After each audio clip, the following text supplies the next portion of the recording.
In today's video, we're going to be talking about Trent Alexander-Arnold's move to Real Madrid, how I think he can be the replacement, that long-term replacement for Toni Kroos, but in a different way, not as a straight replacement to come into this midfield, but a new way of Real Madrid looking to exploit and bring those qualities that they lost through Toni Kroos into a team that has so much to offer in those transitional moments, those players that can attack in the last line, and basically the pace and power of not only their front line, but their midfield as well.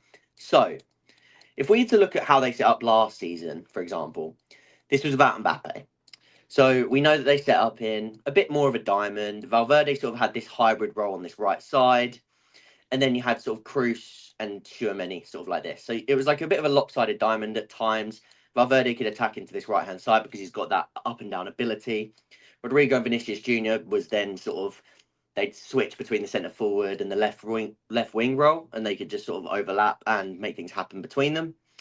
And then Carvajal could also attack into this space.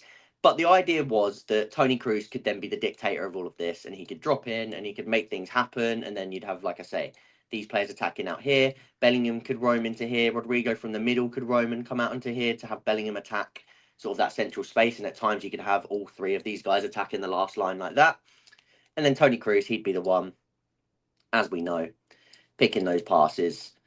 I'm not sure what happened with that arrow there, but picking those passes into those spaces. So, since Toni Kroos has gone, they've really lacked that, basically that metronome in the middle of the park to just keep things ticking, allow Real Madrid to sort of slow the game down at times, but also to essentially, it's hard to say because it's not just keeping things ticking. It's just the knowing when to switch the tempo, when to go from one speed to another speed, when to attack the last line with a direct pass, when to sort of allow and circulate the ball to allow that pressure to build and to try and bring the team onto them because they knew that they had such pace in behind with the likes of Vinny, Rodrigo, and Bellingham.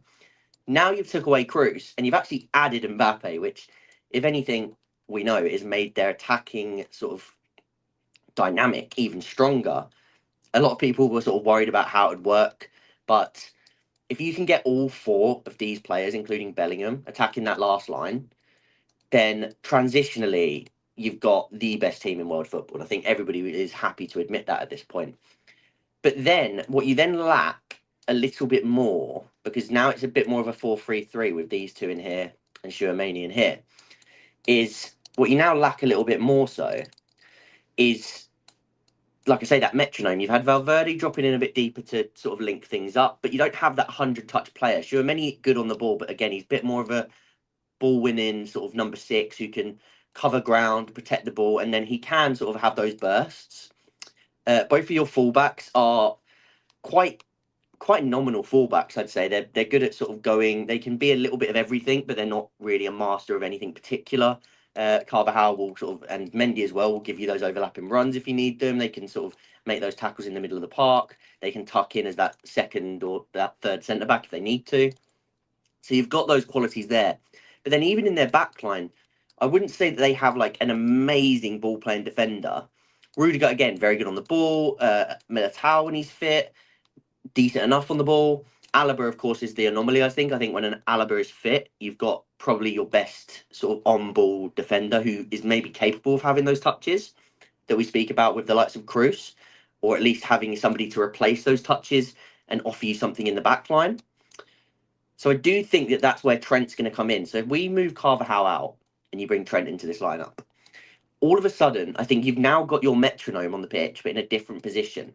And I think it's perfect that you've got him on that right-hand side too, because you've already got the number six who, again, they're in there to protect. But Valverde is this sort of right centre mid. I think will be perfect for Trent. If we talk about Jordan Henderson and what he did for Liverpool, and sort of like the Salah, Henderson, and Trent, that triangle. If you look at Valverde, Rodrigo, and Trent, that's a very similar dynamic. Valverde can attack those last lines and he can help to sort of set that rest defense and counter press in these areas because of how energetic and the athleticism that he possesses. But he can also get back and he will work hard to cover those areas that Trent leaves if he does leave and like sort of exploit into this area. So Trent will have a little bit of freedom on this side, knowing that he has that sort of extra legs essentially and energy of Valverde in the team. So that's a huge part of why I think Trent's going to be really successful in this Real Madrid team. Again, 100 touches, the one who can sort of slow the game down, he can circulate the ball, but then in any one moment, he's probably one of the only players in football that can literally change the scope of a game with one action. One action. An incisive pass through the middle, a clip ball down the line, like this. Like there's so many ways, and even if he gets into these positions when Real Madrid are pinning teams back, again he can curl shots, curl crosses into the box. He's got set pieces. There's so much like those half space in swingers. There's so much Trent can offer you that I think that he becomes sort of that creative outlet for this team. And like I say, when you're breaking from deep, and if you are going to sit deep and you're going to have Valverde sort of helping, Rudiger, again, great experienced defender to have near him, Tchouaméni who can cover these gaps as well. Then when you do win the ball back, if these are sort of like your six sort of in a little bit deeper, 1, 2, 3, 4, 5, 6 there with the 4 up front, like even with Bellingham, he'd probably be in around here to sort of like plug these gaps. But as soon as you win that ball back, Trent can make that one action, and it makes them that. I mean, they're already the best transitional team in the world, and I think with Trent, it just takes them to another level completely, because you have that capacity to play that ball on a sixpence for any of those attackers, and they would all thrive playing with Trent. And even Rodrigo, he will work hard to help and get back and like help Trent out. So it's not even the end of the world with his right wing pairing either. So that is massively the reason why I think Trent's going to sort of succeed in this team. The Valverde effect. And then another thing that I've been sort of toying with, I think Huijsen, Asensio's been brilliant this season, but I think if they're going to go for Huijsen, it's going to be between these two alongside Rudiger. So either one, but let's just say Huijsen because they've signed him. But I think Asensio still gets loads of minutes because he's been brilliant this season. But the other one as well is Camavinga as a left back. And all of a sudden, you've got sort of a capacity to play this way, which is similar to a lot of teams right now.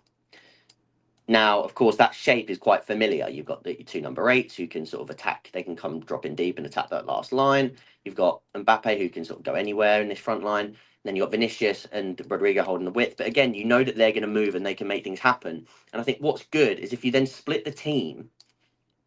Oh, that's still an arrow. But if you split it like this allows a lot more sort of those rotational movements, those fluid movements that you want Madrid to make. And even with Trent then like sort of leaning into here, you can make so many sort of fun movements and diagonals and really interesting sort of patterns of play by having this sort of rest defensive five behind. Because Camavinga, again, being a natural centre mid, he's got the athleticism to help cover in these areas when Jude's gone. And it would mean if Jude then comes over to here to help and you start making these wide triangles here and Mbappe and Vinicius are sort of isolated over on this side. And we know what Real Madrid are about already, but I just think that the move for Real Madrid to bring in Trent makes a lot of sense given the current landscape of the team and given the loss of Toni Kroos, if that makes sense. So imagine this team. I want you to let me know in the comments down below what stops this team. What is the weakness of this team? Because a lot of people will say like the defensive acumen of Trent.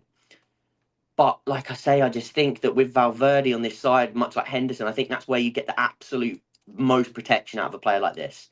And I think it's the best way to optimally sort of platform a player like Trent. And I just wanted to sort of post this video to speak my thoughts out about the move because I think it's an interesting one. But also just to get the opinion of what people think is like the future for Trent in this team. Because when I look at that team, I just think there's not much that can beat that because you've got so much athleticism in every other area, and then you've found that metronome in Trent, and you've got a strong defensive line. Again, adding someone like Huijsen as well, it gives you another sort of really good ball playing defender who can break those lines with sort of one or two touches or one or two actions.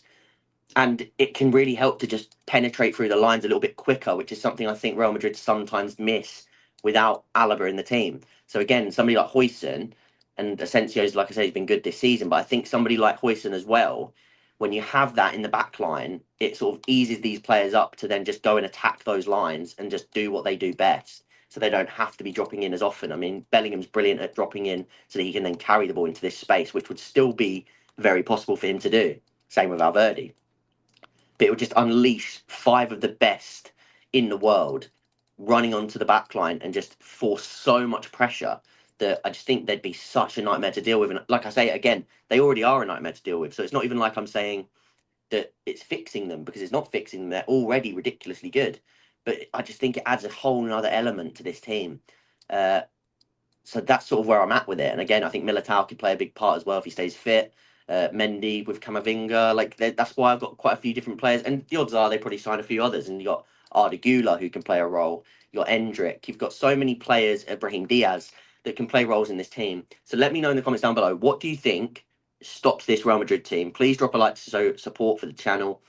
Subscribe if you haven't already, and I'll see you guys in the next one.